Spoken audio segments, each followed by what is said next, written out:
Amém, shalom, queridos, graça e paz a todos. Eu me chamo pastora Cris e estou aqui nessa manhã para ministrar uma palavra. Quero dizer que é um prazer estar aqui, poder ter essa oportunidade de estar falando da palavra do Senhor e falar algo que o Senhor tem colocado nos nossos corações, tem colocado sobre as nossas vidas. Eu quero ler um texto que está lá em 1 Samuel. Se você está com a sua Bíblia aí e quiser acompanhar, eu quero falar nessa manhã alguma coisa sobre identidade, e eu sei que é um tema que está sendo bem destrinchado, né, entre nós, no nosso meio. São os dias que nós estamos aí lutando contra a frequência da orfandade, e o Senhor tem falado, né, tem ministrado em nós sobre esse tema, tem falado para nós e nós precisamos falar aquilo que o Espírito Santo está movendo, amém, querido? Nós precisamos falar aquilo que o Senhor tem falado conosco.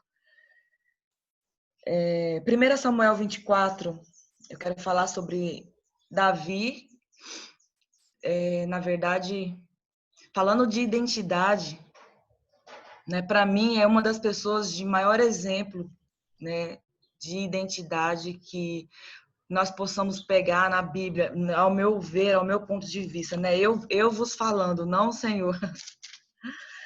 E aqui no capítulo 24 de 1 Samuel, o versículo 8 eu quero ler, que diz assim: Depois também Davi se levantou e, saindo da caverna, gritou a Saul dizendo: Ó rei meu, Senhor. Olhando Saul para trás, inclinou-se Davi e fez-lhe reverência, com o rosto em terra. Disse Davi a Saul: Por que dás ouvido às palavras dos homens que dizem: Davi procura fazer-te mal? Os teus próprios olhos viram hoje que o Senhor te pôs em minhas mãos nesta caverna. E alguns disseram que eu te matasse, porém a minha mão te poupou, porque disse: não estenderei a mão contra o meu Senhor, pois é ungido de Deus. Olha, pois, meu pai, vê aqui a orla do teu manto na minha mão. No fato de haver eu cortado a orla do teu manto, sem te matar, reconhece e vê que não há em mim nem mal, nem rebeldia, e não pequei contra ti, ainda que andas a minha caça, ou a caça da minha vida, para tirares. Julgue o Senhor entre mim e ti, julgue o Senhor entre mim e ti, e vingue-me o Senhor a teu respeito, porém a minha mão não será contra ti. Dos perversos procede a perversidade, diz o Provérbios dos antigos, porém a minha mão não está contra ti. Após quem saiu o rei de Israel, quem persegue a um cão morto, a uma pulga, né? Seja o Senhor o meu juiz e julgue entre mim e ti, e veja, e pleiteie a minha causa, e me faça justiça, e me livre da tua mão. Tendo Davi acabado de falar a Saul todas essas palavras, disse Saul: É isto a sua voz, meu filho Davi? E chorou Saul em alta voz, e disse a Davi: Mais justo és do que eu, pois tu recompensaste com bem e eu te paguei com mal. Mostraste hoje que me fizeste bem, pois o Senhor me havia posto em tuas mãos e tu não me mataste. Porque quem há que encontrando o inimigo o deixa ir por um bom caminho? O Senhor, pois, te pague com o bem pelo que me fizeste hoje. Agora, pois, tendo certeza de que serás reis e de que o reino de Israel há de ser firme nas tuas mãos. Até aqui por enquanto. Amém, queridos? Essa palavra me impactou quando eu eu estudei ela para ministrar aqui na nossa igreja e vendo, na verdade, analisando, né, trazendo um panorama para nós sobre a identidade de Davi, né? Se nós formos estudando a história desse menino, a gente vê que as circunstâncias da vida, né, todas as circunstâncias em que ele viveu, não influenciou o propósito, né? Não tirou ele da rota, né? Não tirou ele do desenho prescrito que Deus tinha, que Deus, né, desenhou para ele. A gente imagina uma pessoa muito jovem enfrentando o urso, né, para salvar um rebanho de ovelha. É inimaginável ver uma pessoa enfrentando o leão e depois uma pessoa enfrentando um grande gigante com 5 pedras na mão, né, em uma funda, diante de um grande exército, diante de homens poderosos, né, diante de um grande rei, porque Saul até então era um grande rei. Ele era aclamado pelas pessoas, admirado pelas pessoas. Eu imagino que Davi, como todos ali, admirava a, a autoridade maior da época, né? E ele tendo aquela... Primeiro, a gente olha para nós e vê a autoestima que Davi tinha, né? Ele era audacioso, tinha uma autoestima muito resolvida, porque conta a história, né? Os historiadores contam que Davi era franzino, era muito ruivo, não tinha uma grande aparência. E trazendo para a palavra, quando Samuel foi na casa de Davi, né? Ele olhou os irmãos de Davi e a Bíblia fala que ele se admirou-se dos irmãos de Davi pela beleza. Eram homens muito, né, muito belos, né? Tinham uma boa aparência, entendeu? E quando acabou ali os irmãos de Davi, e aí ele diz, mas não tem mais ninguém? E aí o pai fala, olha, tem um ainda, né? Ou seja, tem aquele lá que não é tão importante, né? Que foi esquecido, ou seja, está lá num lugar que não é de destaque, não é importante. A gente entende nesse texto que havia uma certa rejeição, né? Essa circunstância que Davi vivia não era uma família estruturada, uma família que trouxe aceitação, trouxe grande afago, acolheu. Pelo contrário, a história conta que possivelmente, não a Bíblia, mas a história conta, os historiadores contam que possivelmente Davi era filho de uma prostituta, né? Eu estava até estudando essa semana sobre isso, não existe nenhuma prova, mas eles têm aí né, esse ponto de interrogação na história de Davi, porque a Bíblia não fala da mãe de Davi, né? A Bíblia conta, os relatos que a Bíblia fala de Davi, fala nenhum contexto de menosprezo, né? Fala em um contexto de rejeição, né? Fala num contexto de incredulidade. Eu imagino que Davi não tinha falado para a sua família que ele tinha enfrentado um urso no campo de batalha, né? Lá no campo cuidando das ovelhas. Eu imagino que se ele falasse, ele iria ser zombado, não iria ter crédito, né? A gente vê isso quando nós vemos Davi levar queijo para os seus irmãos lá no campo de batalha, né? O quanto eles zombaram de Davi, né? O quanto eles menosprezaram, né? Olha, você é muito novo, você está fazendo aqui, isso aqui é para assim, trazendo para nossa para nós dois, isso aqui é para adulto, você ainda é um menino, né? Aqui não é o seu lugar, enfim. E aí a gente percebe uma pessoa com toda essa circunstância, com uma autoestima elevada, né? Porque imagina você chegar diante de um exército, queridos, pensa.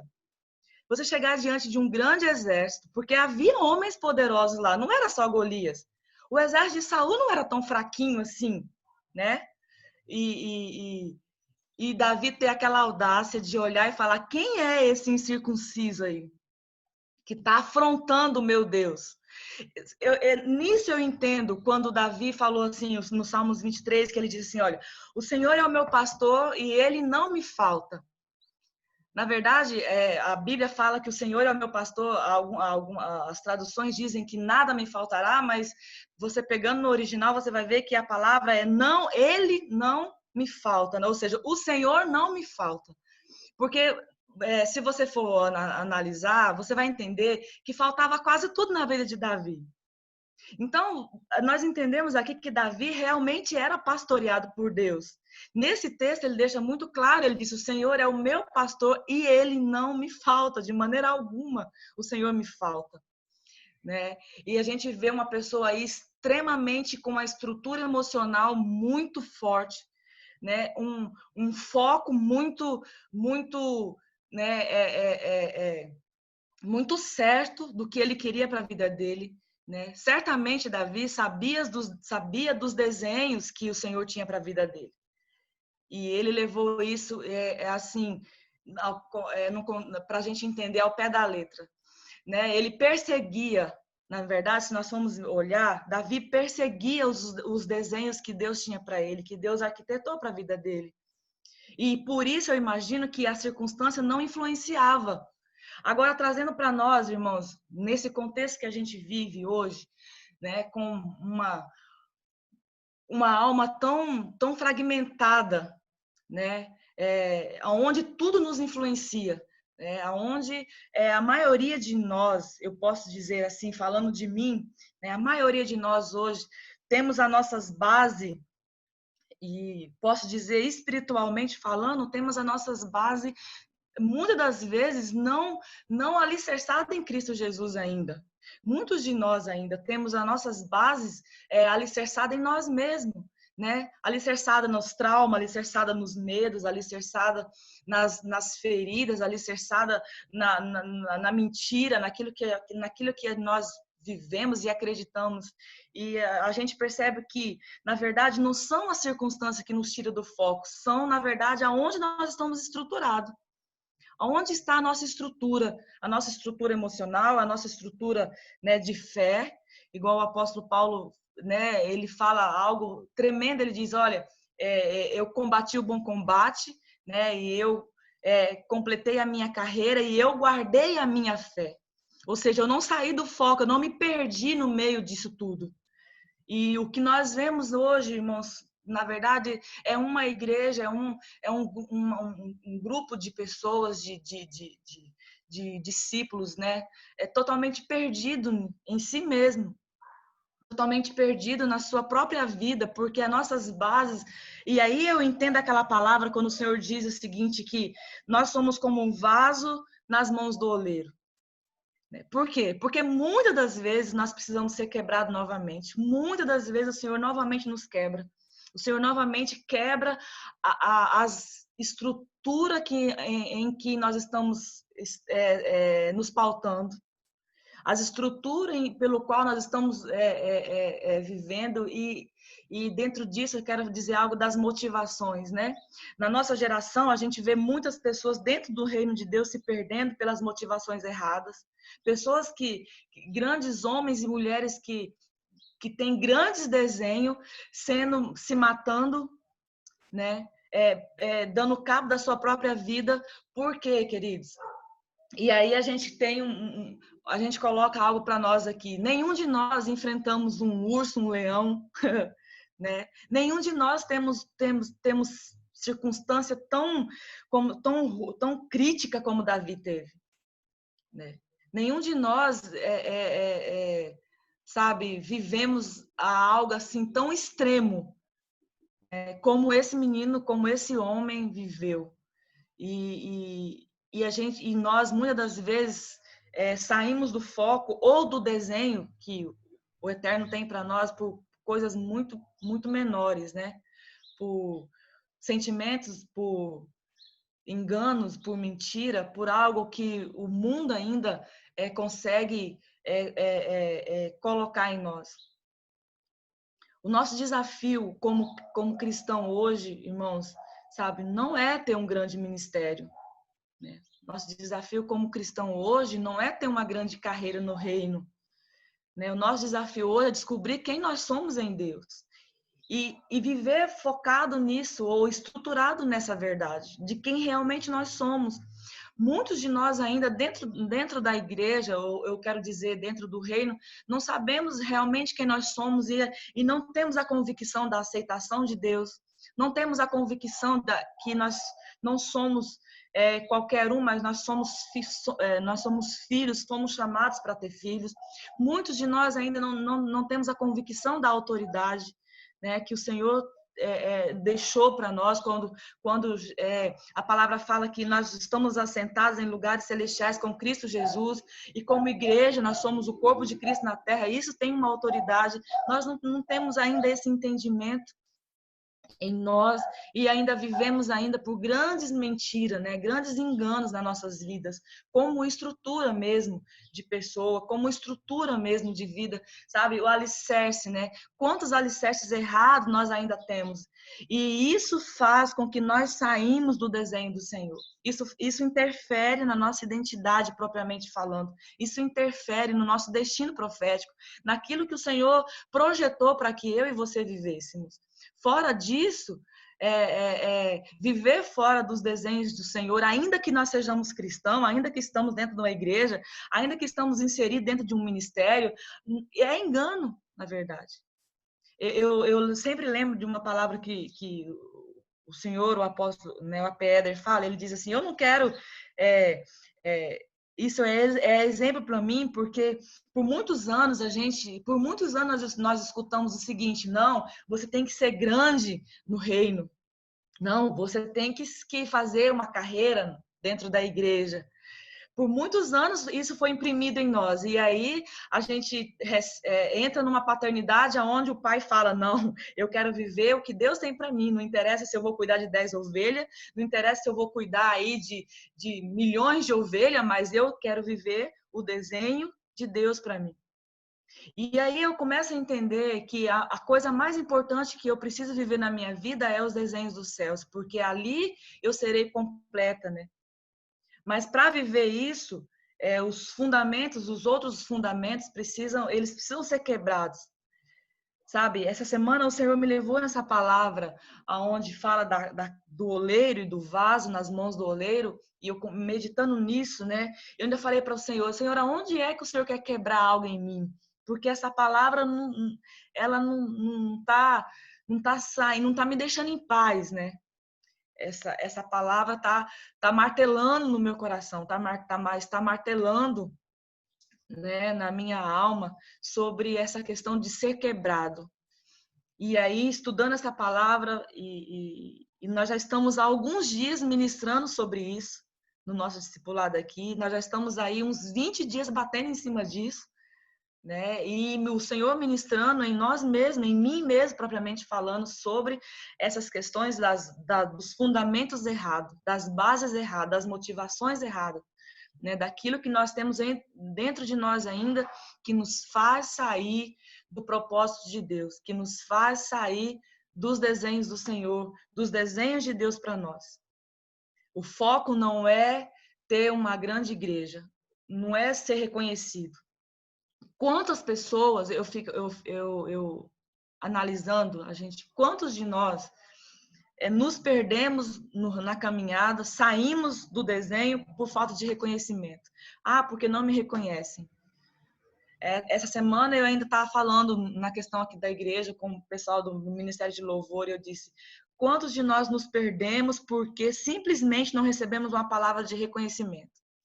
E aí a ferida brota, né? Ela começa a sangrar, né? Porque fomos feridos, às vezes, na paternidade, e aí a frequência da orfandade começa, né? As feridas começam a exalar, né? Aí a orfandade, começamos a andar na frequência, ou a alma começa a vibrar aí, né? No orgulho, começa a vibrar, né? Na questão dos dons. E aí o que acontece? Eu peguei isso para mim. Quando eu aprendi isso com o apóstolo Éder, que eu entendi a importância disso, né? A igreja, por muitos anos, ela viveu, a gente aprendeu a viver buscando os dons. Não, porque o dom é importante, sim, eu entendo que o dom é importante, mas o dom é importante para uma pessoa que foi quebrada, que desceu a casa do oleiro e foi quebrado. Eu passei por muitos anos na minha vida buscando dons. Né? Não, porque eu quero ter dom, eu quero ter o dom de curar, eu quero ter o dom de profetizar. E aí nós entendemos hoje que existe o dom e existe o ofício, e que é muito melhor você viver no desenho. Então, se você foi chamado para ser profeta, você vai viver no ofício de profeta, porque é o desenho para a sua vida, né? E muitos anos a gente buscou os dons e esquecemos dos frutos, né? Esquecemos que o fruto nos leva para o céu. É através disso que nós vamos alcançar o reino dos céus. Não é pelo dom, é pelo fruto, né? Que precisa nascer em nós e ser visível. As pessoas precisam comer e não se alimentar de dom, mas se alimentar dos frutos que nós temos em Deus. Sabe, amados? E muitas das vezes, buscando esses dons, a gente saiu do desenho, saiu do propósito, né? Quantas motivações erradas nós colocamos no nosso coração porque nós queríamos um dom, né? Queríamos algo e a motivação era: eu quero ser grande, né? A motivação era: eu quero que alguém me veja porque a minha família não me viu, né? Eu quero que alguém me veja e me reconheça porque eu não sou reconhecido. Então isso aclama, a minha alma ela tem sede de ser reconhecida, né? Ela tem sede de que alguém me veja e de que alguém me dê alguma importância. E aí nós voltamos lá para onde Davi falou: o Senhor é o meu pastor e ele não me falta, né?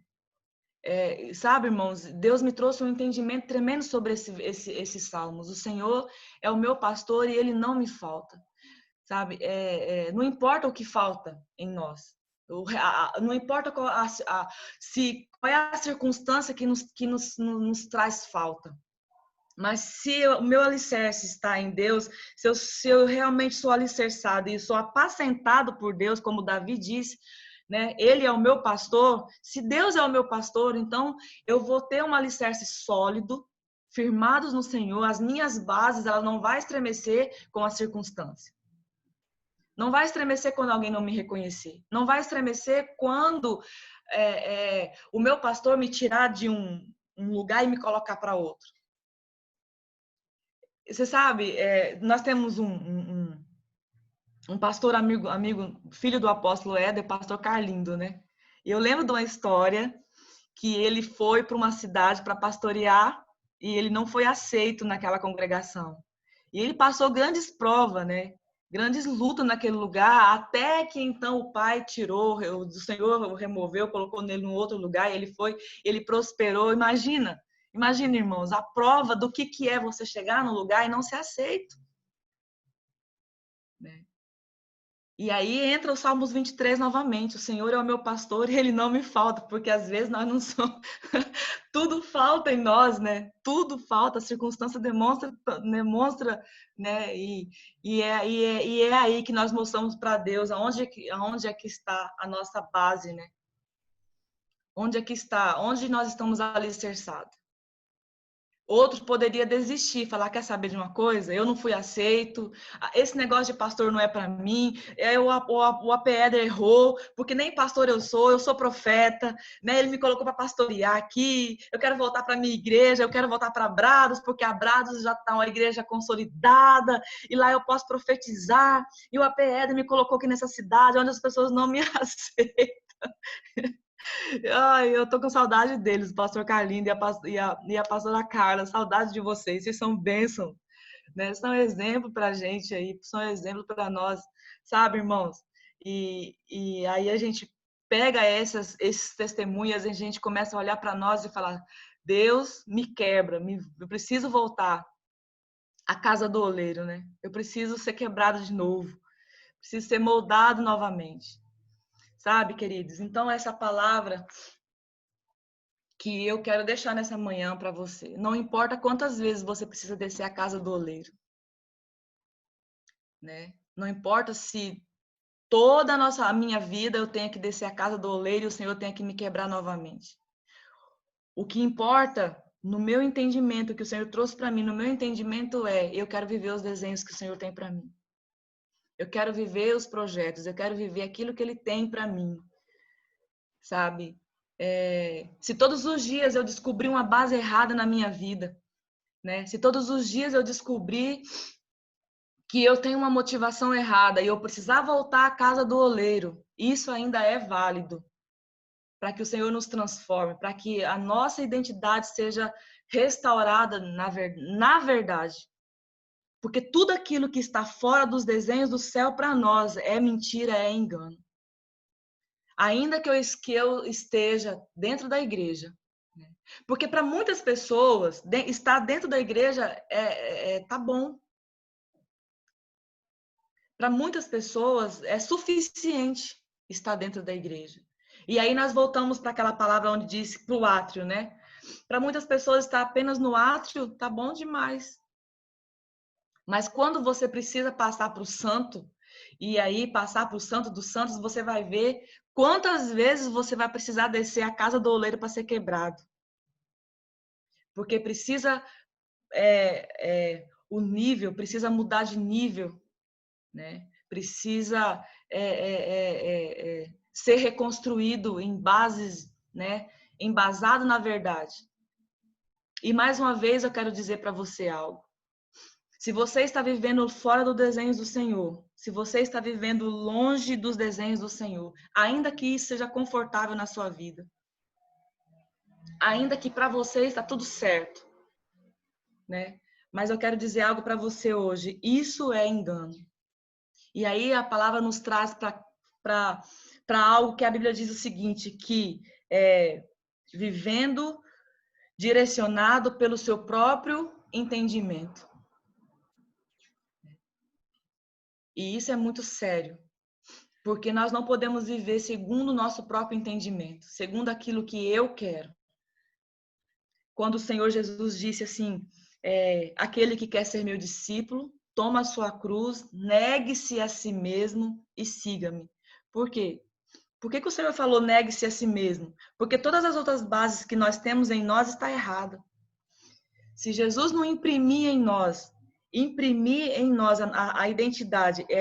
Tem uma pessoa amiga minha que ela fala o seguinte, que o pano de fundo da minha alma eu preciso que seja Jesus. Né? O panorama, né? A estrutura e o pano de fundo que a minha alma precisa ser o desenho de Jesus imprimido em mim. Né? O desenho de Cristo imprimido em mim. Para que eu possa receber a mente do Senhor, para que eu possa viver. Porque, irmãos, só tendo a mente de Cristo nós podemos estar vivendo os desenhos dele. Não há como viver os desenhos do céu para nós sem termos a mente do Senhor. Sem termos aí como pano de fundo, né, o caráter do Senhor em nós. E aí nós temos uma pergunta, né? Qual é o pano de fundo que nossa alma tem? É a imagem de Jesus imprimida? É Jesus imprimida em nós? Né? Ou nós ainda temos imprimida em nós ainda no DNA da serpente, né? A cultura do mundo ainda, né? Como pano de fundo em nossas vidas, como pano de fundo em nossa alma. E isso impede com que nós viemos viver aquela palavra que em Hebreus diz que nós devemos transformar a nossa mente, né? Devemos transformar a nossa mente e para que nós possamos viver o melhor da terra, experimentar a boa, a perfeita e a agradável vontade de Deus. Fala exatamente disso. Eu estou longe de viver a boa, a perfeita e a agradável vontade de Deus se eu não tenho uma identidade definida. Se eu não sei quem eu sou. Se eu não sei qual é o propósito de Deus para mim. Se eu não sei para que eu fui chamada, se eu não sei para que eu nasci, para que eu estou aqui nessa vida, se a minha vida está ainda baseada, se as minhas emoções, se a minha vida ainda está baseada nos traumas, nas feridas, nas mentiras, em tudo aquilo, em toda a circunstância que eu vivi ao longo da minha trajetória aqui na Terra. Hoje eu consigo entender, queridos, que uma identidade resolvida é muito mais importante do que um milagre na minha vida, do que um milagre financeiro, do que qualquer outro tipo de milagre. O que vai me fazer avançar no reino de Deus é saber quem eu sou. O que vai me avançar no reino de Deus é saber quais são os desenhos do Pai para mim. Amém? Então é essa palavra que eu quero deixar para você e agora eu quero passar para o AP, para ele dar continuidade. Eu quero dizer que eu estou muito feliz e que o Senhor tem ministrado isso em mim através do Pai, do AP Éder, através de outros irmãos e realmente eu tenho descido a casa do oleiro e o Senhor tem me quebrado por vários dias aí, por várias vezes, mas eu quero dizer que quantas vezes eu precisar descer a casa do oleiro, eu quero viver os desenhos de Deus para mim. Amém, queridos? Deus abençoe você, Deus abençoe o seu dia e que você tenha uma identidade resolvida em Deus. Amém? É com você aí, AP. Aleluia. Tremenda palavra, pastora, tremenda palavra mesmo. E eu só quero ressaltar isso que você falou, uma identidade resolvida vale mais de qualquer coisa, ministério grande, finança, milagres. Uma identidade resolvida, ela traz shalom no nosso coração, né? Uma excelente palavra. Muito bom mesmo, viu? Amém. Que o Eterno abençoe ricamente e continue te dando sabedoria e potência. Amém. Amém. Deus abençoe. Queridos, fiquem com Amém. essa palavra, essa porção. Fiquem com esse maná. Que vocês possam encontrar em Deus toda a identidade. Um bom dia a todos. Deus abençoe. Shalom, shalom. Shalom.